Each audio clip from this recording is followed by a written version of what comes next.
Всім добрий вечір.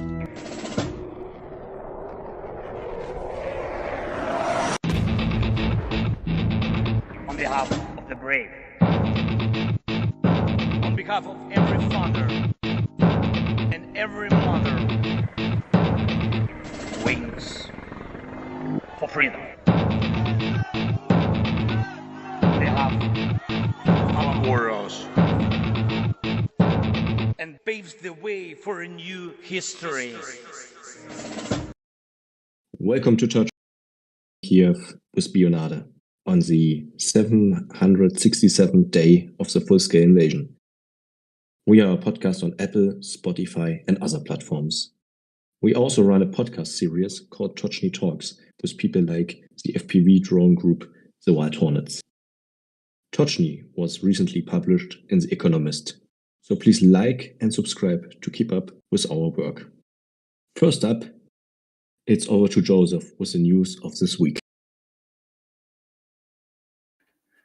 Thank you, Bionade. Our friend and colleague Bionade is, of course, in Ukraine this week, and he's doing some work over there. So we very much look for, and he's also enjoying his time there, I should say, with some of his friends. So we very much hope he stays safe there, and we look forward to hearing about his trip. So maybe we'll have him on to talk about it in the future. So yeah, as Bionade mentioned, I'll be presenting the news. We have a pretty straightforward broadcast this week, as far as I know. Maybe Daniela will stop by later, but as far as I'm aware, we'll be doing the news. And then after that, of course, I will be have my colleague Maurice, germinated to Ukraine, discuss the update regarding that field. So without any delay, I will now present the news. The Russian telegram channel Astra has reported that there have been 2 additional instances of aerial bombs being mistakenly discharged from Russian aircraft onto the Belgorod Oblast in Russia.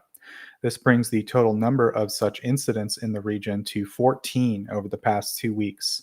Astra identified these bombs as 2 500-kilogram Fab 500s, which were discovered on March 30th, approximately 2 kilometers away from the village of Kryukovo. With the increase in Russian aerial operations, there is a rising number of accounts detailing accidental bomb and missile discharges due to technical malfunctions. According to Astra's findings, within the past 2 weeks, there were 14 reported cases, as I mentioned. And then the cases are as follows, I guess. On March 20th, there were some reports of them being discharged in a village region. On March 21st, another 2. On the 22nd, 2 Fab 250s, so the smaller bombs. On the 25th, I could go over all the individual reports, but suffice it to say, mostly in rural areas in Russia, these bombs have been like falling off of the aircraft, I guess, or inadvertently being dropped, and they're just like destroying villages and stuff, or buildings and villages. Next item, or next on the same topic, I should say. During a missile attack on Ukraine, Russia accidentally shot down its own KH-101 cruise missile over the Saratov region. The incident was reported by the Militarny news agency in Ukraine. Local media in Russia shared photos of the missile wreckage, although Russia claimed it intercepted a Ukrainian UAV during the incident. The attack occurred in the early morning hours of Sunday, March 31st, with Russian invaders launching a total of 14 KH-101 cruise missiles from their Tu-95 strategic bombers in the Saratov region. So they send these strategic bombers up, they launch the missiles. An explosion in the sky over the Krasnoarmeysky district of the region was recorded by outdoor surveillance cameras around the time of the missile launches at approximately 5 a.m. local time. And reports on Russian social media mentioned an air defense system being active, and people witnessed flashes in the sky. And then that was followed by claims that a drone had been shot down. Despite this, the Russian Defense Ministry has not officially acknowledged any air defense operations in the area. This is unofficial Telegram channels that claimed it was an interception. Photos of debris resembling the tail section of a KH-101 were shown on local channels and by residents, and it contradicted the claims that it was a drone shoot down. As of now, there's no official information or statement about casualties or anything like that. And the incident echoes a similar event on January 2nd, when a similar cruise missile intended to hit Ukraine fell and exploded in a village in Voronezh region. So on the same topic, another item. Russia commenced production of KH-101 cruise missiles with 2 warheads, which is in contrast to the previous version, which only has 1 warhead. The analysis of down wreckage of new missiles showed that the mass of the explosive charge had increased from 400 to 800 kilograms. The modernization of the missile was made possible by reducing the fuel tank size, resulting in a shortened missile range from around 5,500 to 2,250 kilometers. In other words, they replaced about half of the fuel capacity with another explosive. The development was initially disclosed in January by Russian Defense Minister Sergei Shoigu to the Missile Design Bureau, and the new warhead weighs twice as much. However, instead of simply increasing the weight of a single warhead, they've opted to include 2 separate warheads.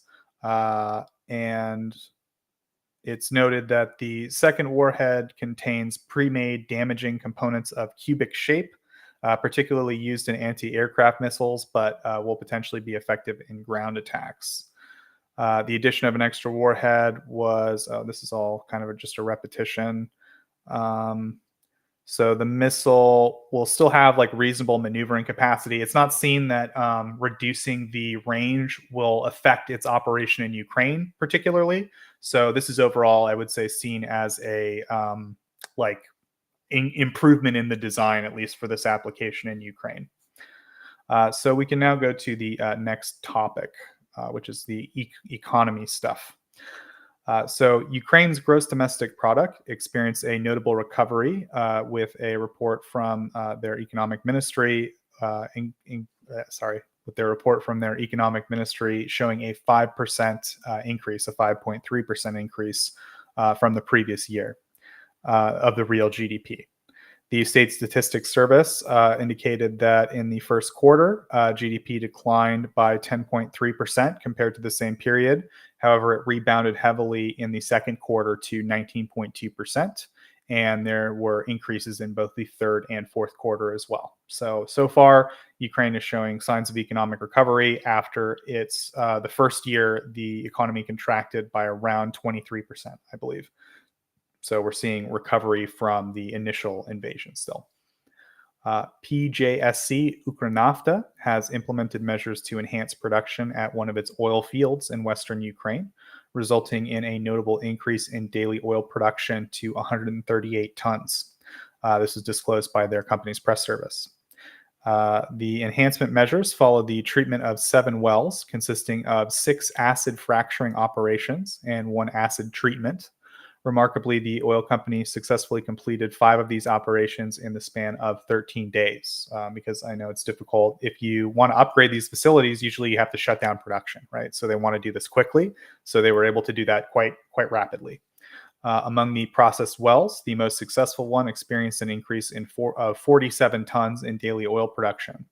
So now it yields 61 total tons a day. So it went from producing, not that much to quite a bit.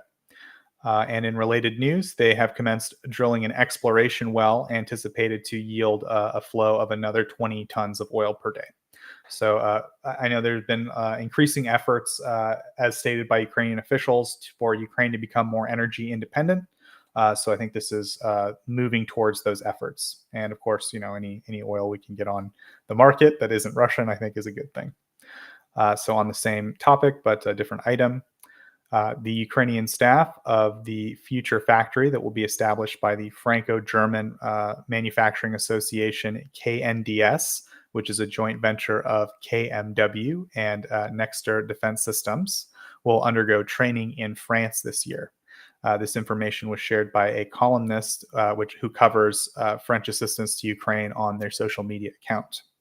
A representative from the French company Nexter also mentioned that there's a possibility that they would send some company representatives to Ukraine in the near future. The production in Ukraine will prioritize parts that are frequently requiring replacement in Ukraine, aiming to simplify logistical issues during repair and maintenance procedures to expedite the return of equipment on the battlefield. France plans to have some of its arms manufacturers producing military equipment in Ukraine, with Defense Minister Sébastien Lecornu mentioning that the first production facilities are scheduled to commence operations this summer. According to Reuters, a U.S. official has disclosed that the U.S. government has instructed American companies to cease shipments to more than 600 foreign entities due to concerns that the goods might be rerouted to Russia and utilized in the war against Ukraine. Since the commencement of the full-scale invasion, Ukraine has repeatedly discovered foreign components in Russian missiles and drones deployed against its civilian areas. Ukrainian President Volodymyr Zelensky revealed on March 23rd that Ukraine found approximately 7,500 foreign components in Russian missiles and drones used to attack Ukrainian energy infrastructure. Zelensky highlighted that each of these components represents a violation of sanctions imposed on Russia and reflects an attempt to benefit from the destruction of the lives by Western companies.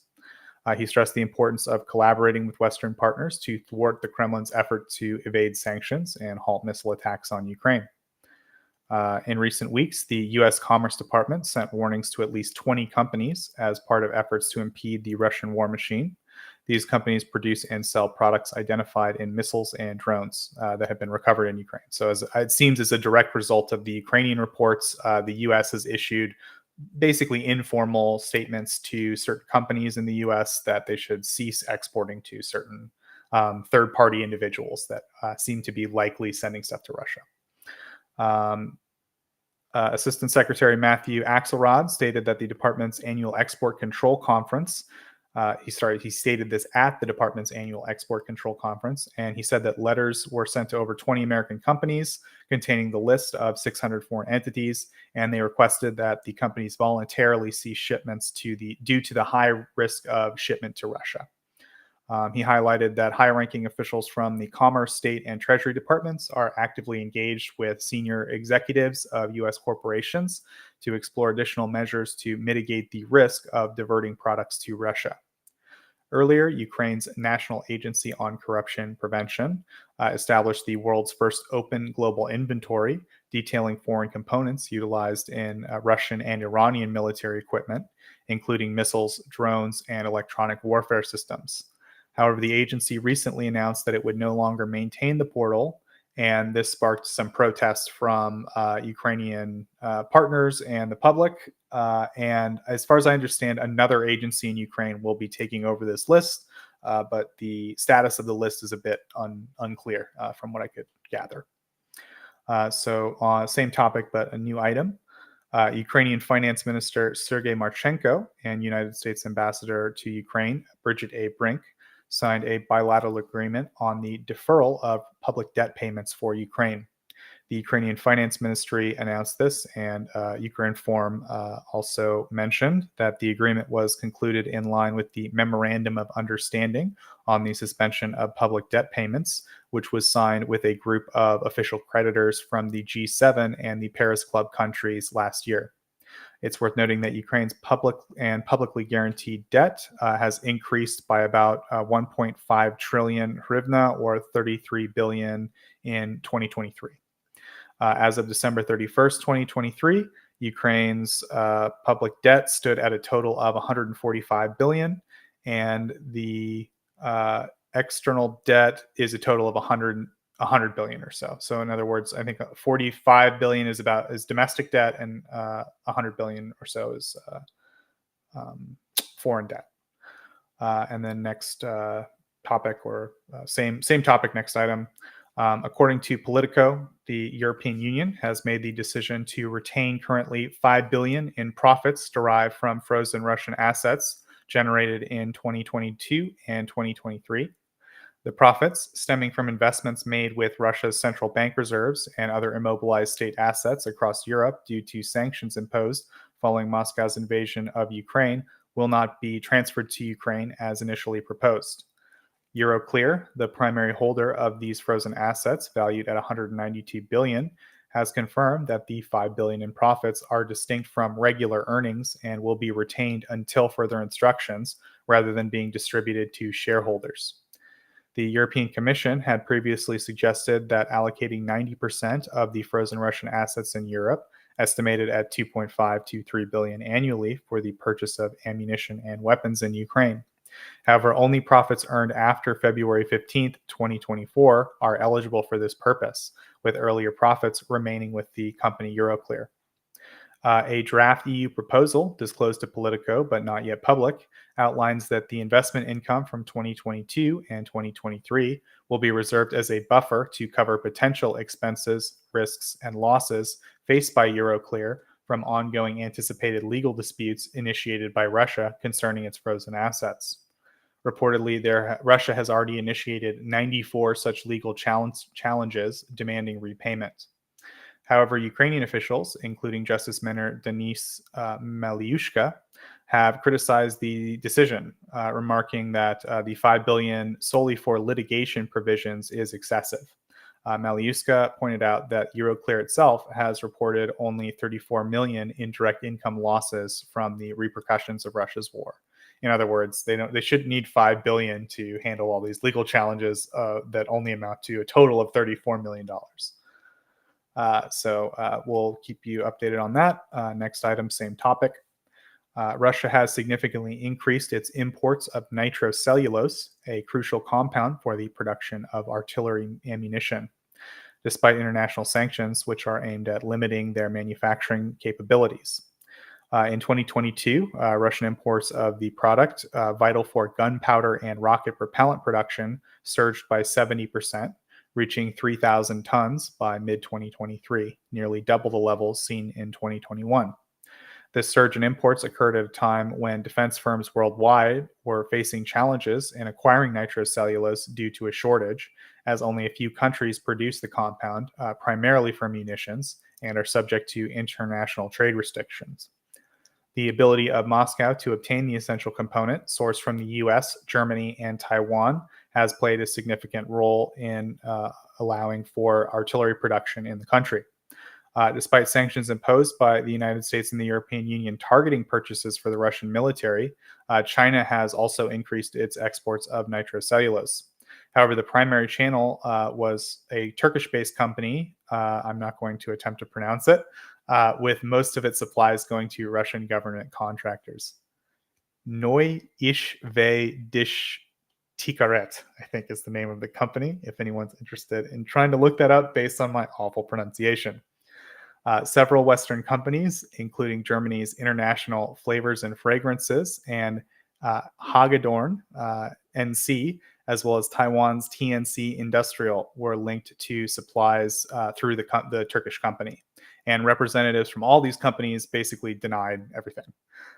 Despite facing a global shortage, which slowed down the production of artillery shells, Russia continues to purchase the product aggressively, according to an economist in Ukraine. And European sanctions threats due to banks that are facilitating the supply are also impacting the situation. Despite existing sanctions, so far, Russia has been able to successfully import large amounts of the product. So we'll see. As far as I understand, this is somewhat of a dual-use product, and I'm not sure how covered it is by the sanctions, to be honest, but this is a pretty significant issue, and hopefully we'll have this loophole closed, as it were. On a similar story, last year, a company based in Gabon, a nation in West Africa, managed to import nearly $1.5 billion worth of aircraft parts into the country, despite the imposition of Western sanctions. The Gabonese registered company, Terre Asala, emerged as the world's largest supplier of aircraft parts to Russia in 2023, accounting for 1.5 of the $2 billion worth of exported parts. Following Gabon, Thailand and the UAE were the next top exporters, with over 200 million and 160 million worth of exports, respectively. Interestingly, Terre Asala parts, though registered in Gabon, lists an unnamed citizen from Kyrgyzstan as its beneficiary, and is not only registered in Gabon's trade registry, but also Russia's. This setup suggests the possibility of Terra Sala Parts being a front company registered elsewhere and conducting business through Gabon. Economist Igor Lipschitz characterized this trade as a complicated criminal scheme, potentially involving high-ranking officials from both Russia and Gabon, with someone in the Gabonese administration possibly covering for them. Despite the questionable nature of the trade, the Russian government is allowing it to, of course, proceed unhindered. The exports from Gabon to Russia commenced in August 2023 and coincided with a coup against former President Ali Bongo Ondimba, which led to strained relations between Gabon and Western governments. Russia, during the war in Ukraine, has been seeking closer ties with countries in Africa, including Gabon. The exported goods from Gabon to Russia included various aircraft components, such as oxygen masks, used computers, ground collision warning, and fuel measurement systems. Also 15 used engines for Boeing 737s, valued at $58 million. The intricate web of trade routes and transactions shows the difficulty that Western governments have had in sanctioning the Russian aviation industry. And there's been some issues restricting the flow of parts, but it's definitely having a clear effect on Russian aviation overall. For the first time in 15 years, the Russian government will commence purchasing diamonds using the federal budget to support Alrosa State Corporation, which is their diamond corporation, which is currently grappling with the repercussions of Western sanctions.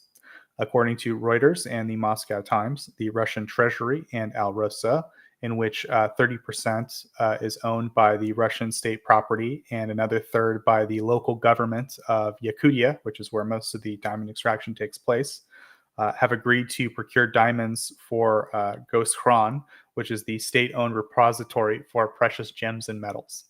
A Reuters source disclosed that the initial agreement for diamond purchases was signed in March, with similar agreements expected to occur regularly throughout the year.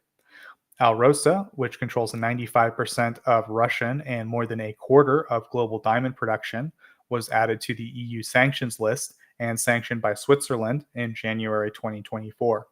Subsequently, the G7 countries imposed a ban on the direct import of diamonds from Russia and decided to gradually embargo the delivery of diamonds of Russian origin processed in third countries. The Moscow Times reported that Alrosa faced sales challenges last year, with unsold diamond reserves nearly doubling from 52 billion to 84 billion rubles in monetary terms.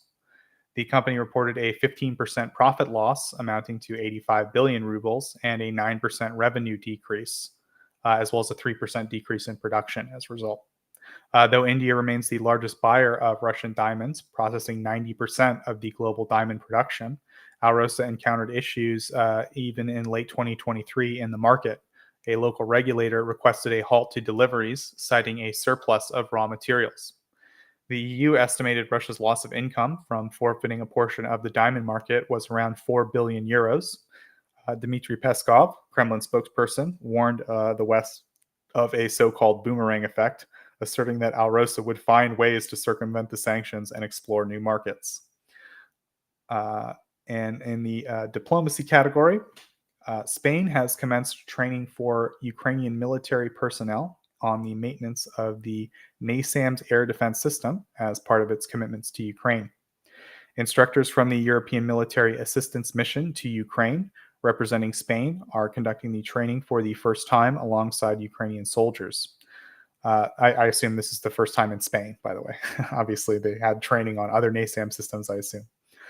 This one-month training module, facilitated by Spanish defense staff, is in line with Spain's commitments to Ukraine and involves instructors from the 73rd Anti-Aircraft Missile Regiment of the Spanish Army, imparting knowledge to Ukrainian anti-aircraft forces. The training sessions are being held directly at the Tentegora barracks in Cartagena. The commencement of this training comes after talks between Ukrainian President Volodymyr Zelensky and Spanish Prime Minister Sanchez on March 25th. NASAMS is a sophisticated air defense system provided to Ukraine by its Western allies to bolster its air defenses. During his recent diplomatic visit to India, Ukrainian Foreign Minister Dmytro Kuleba expressed optimism regarding the future of relations between the two nations. Kuleba noted that India is aware of the promising prospects in its relations with Ukraine and understands Ukrainians, particularly regarding the issue of border inviolability. He highlighted the positive shifts in India's stance towards Russia's war against Ukraine. In a conversation on a national telethon, Kuleba emphasized that recent interactions between the leaders of Ukraine and India, as well as his own visit to India, demonstrate positive changes. While Ukraine hopes for quicker progress, India maintains its independent foreign policy and interests. Nevertheless, there have been significant advancements in bilateral relations since the onset of the invasion. The Ukrainian foreign minister had detailed discussions with his Indian counterpart, Subrahmanyam Jaishankar, where they agreed on prioritizing the restoration of pre-war levels of cooperation in trade and politics. They also discussed the mandate within the Intergovernmental Commission to develop new projects and programs elevating bilateral relations. Furthermore, Kuleba highlighted the importance of India's involvement in the peace formula discussions, emphasizing the significance of India's participation to encourage other countries to join. He underscored that India recognizes the potential for strong relations with Ukraine and views Kyiv as a crucial partner. Kuleba pointed out that both countries share a mutual understanding, especially regarding border issues, as both face challenges to their territorial integrity. He emphasized that both nations stand firmly on the principle of border inviolability, creating numerous points of connection between them. During his visit, Kuleba participated in a review meeting of the Intergovernmental Commission, which I mentioned earlier is going to be trying to coordinate efforts to bring Ukrainian and Indian relations back to pre-war levels, where the discussion centered on bilateral relations, global security, and the Ukrainian peace formula. So I think, as far as I could tell, nothing really concrete came out of the meeting, but I think that the manner in which Kuleba was received in India was quite positive, and it's somewhat telling in and of itself of a relatively positive direction that bilateral relations between India and Ukraine are going, but beyond that, nothing super specific. So on the intelligence field, we had quite a few developments this week. So next topic. Ukrainian Security Services, the SBU, reportedly collaborated with the Czech counterintelligence agency to uncover a scheme wherein European politicians were allegedly paid to promote Russia's interests within the European Union. According to reports from Ukrinform and Liga, citing security sources, Czech and Ukrainian intelligence services joined forces to unveil the network, which was influencing MEPs of the European Parliament. The scheme uncovered by Czech authorities involved the pro-Russian website Voice of Europe, which was found to be spreading Kremlin propaganda and financially supporting several European candidates. The website exhibited peculiarities such as unusual translations and the use of Cyrillic letters. Funds were purportedly transferred through cash transactions or cryptocurrency channels overseen by Artem Marchevsky, who has ties to Putin's associate Viktor Medvedchuk. The network, allegedly spearheaded by Medvedchuk, aimed to sway the European Parliament elections and undermine Ukraine's interests. Politicians were allegedly compensated to laud Russia and Putin in European media outlets, while the website Voice of Europe published anti-Ukrainian and anti-European content. This revelation has prompted MEPs to call for a thorough investigation into Russian influence and accountability for those who accepted Russian funds. Czech counterintelligence reportedly issued a report on March 27th detailing the activities of the network, which was purportedly headquartered in Prague and led by Medvedchuk and Marchevsky, who is a former Marchevsky is a former producer for the pro-Russian TV channel 112 in Ukraine. So yeah, I don't know why it took this long to find these guys out if they had a bunch of Cyrillic on their website and were run by a Russian proxy, but I'm glad they're putting a stop to it. Additionally, a joint investigation led by the Insider has uncovered compelling evidence connecting the enigmatic health phenomenon known as Havana syndrome to individuals within Russia's military intelligence. to Russia's military intelligence agency, specifically the GRU Unit 29155. It's alleged that this unit utilized directed energy weapons to target American government personnel stationed overseas. Havana syndrome initially gained public attention in 2017 when more than 20 U.S. officials stationed in Cuba reported experiencing peculiar medical conditions while in the country. Since then, over 100 cases have been documented in various locations, including Guangzhou, China, and also Washington, D.C. Victims encompass American diplomats, intelligence officers, military personnel, contractors, and in some cases, family members, including pets. Surprisingly, the report reveals that the first known attacks occurred in Frankfurt, Germany, back in 2014.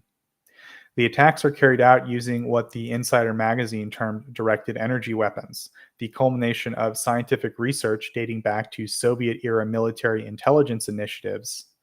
The health consequences of these weapons can be enduring and, in severe instances, incapacitating. Symptoms resulting from these attacks range from persistent headaches, dizziness, ringing in the ears, sleep disturbances, and nausea to long-lasting psychological and physiological impairments, including vision and hearing impairment. Many victims have been diagnosed with traumatic brain injuries, leading to their medical retirement from government service. One victim, identified as Joy, a nurse and spouse of a U.S. Embassy official formerly stationed in Tbilisi, Georgia, suffered an attack outside her residence in 2021. Joy has since suffered daily headaches for 3 years and has undergone 2 surgeries, with a third surgery needed to address the rapid deterioration of her temporal bone, a condition that the neurosurgeons working on her can't explain. Collaborating with Der Spiegel and 60 Minutes, the Insider was able to track the movements of operatives associated with Unit 29155 to various locations worldwide just before or at the time of reported health incidents. Unlike other units within Russia's intelligence apparatus, Unit 29155 is not primarily tasked with espionage, but instead focuses on violent military operations. Further evidence indicates that senior members of this unit received recognition and promotions for their work in developing non-lethal acoustic weapons, a term Russian intelligence uses and military literature also uses to describe sound and radio frequency-based directed energy weapons. A former CIA official informed investigators that the mission of Unit 29155 is to, quote, find, fix, and finish all in support of Vladimir Putin's expansionist ambitions. Notably, many victims of these attacks possess expertise or operational experience in regions like Georgia, Ukraine, or Russia, which have experienced political upheavals.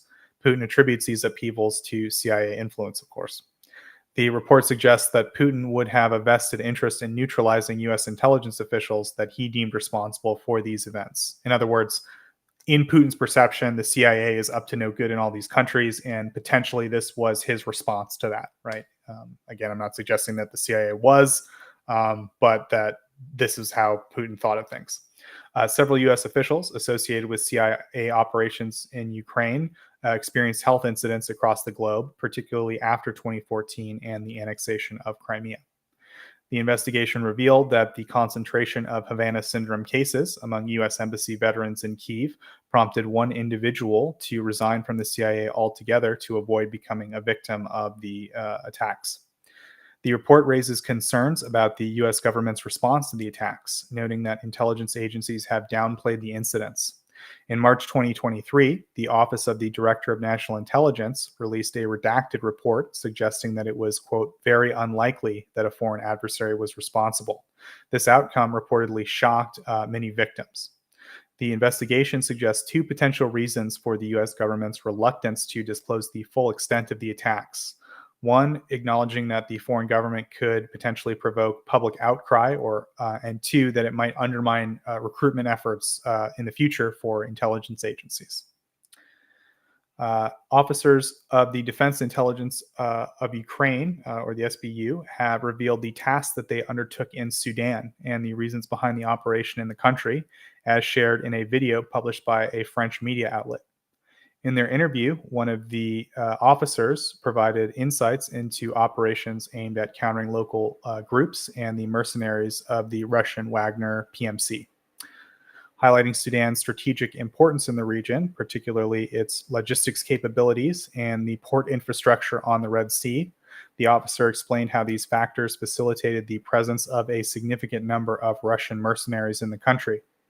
These mercenaries supported illegal military formations, allowing Wagner to exploit Sudan for their own gain. The primary objective of the Defense Intelligence of Ukraine was reconnaissance and the collection of pertinent information regarding enemy movements, routes, and personnel numbers. Subsequently, they prepared sabotage operations targeting mercenaries and paramilitary transport convoys transporting ammunition and fuel. Utilizing Sudan's limited road network to their advantage, they identified frequently used convoy routes. Crossing the Nile River, which served as the demarcation line, Ukrainian special forces deployed explosive devices to disable enemy vehicles. Due to limited personnel, they began training recruits for involvement in special military operations.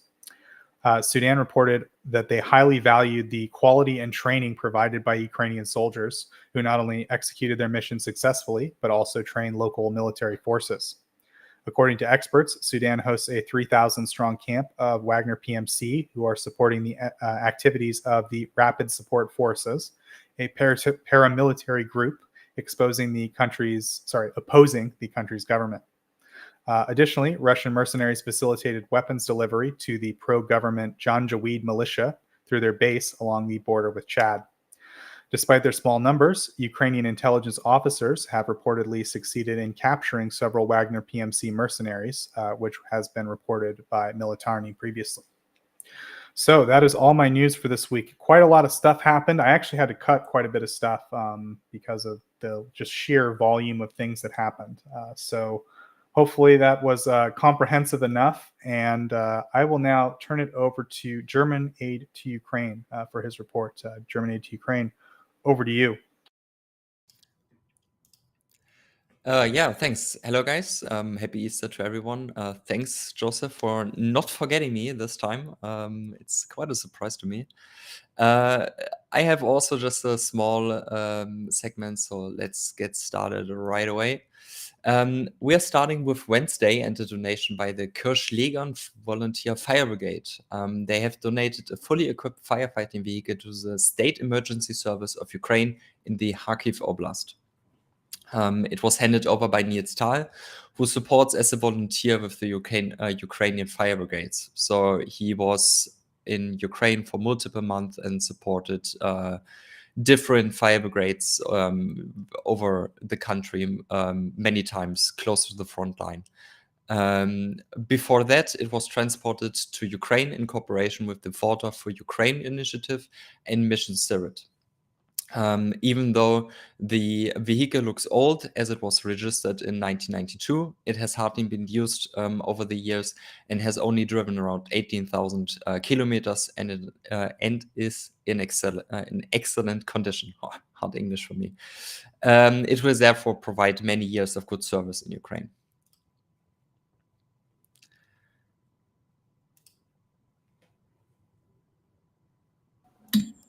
So then I've put together a small video this time for the German military aid update. You can tell me how you like it. This is the first time I've tried this. After 4 weeks of no update on German military aid to Ukraine, we got one on Thursday by the German government. In the last 4 weeks, Germany has delivered the following to Ukraine: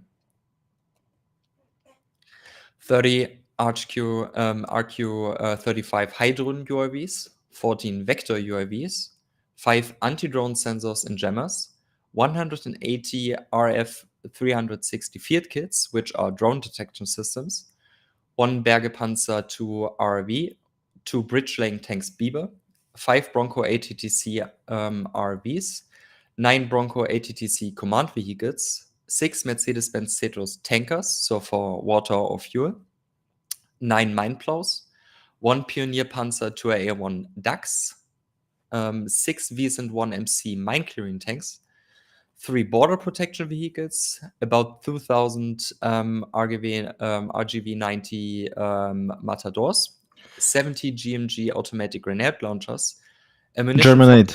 Yeah.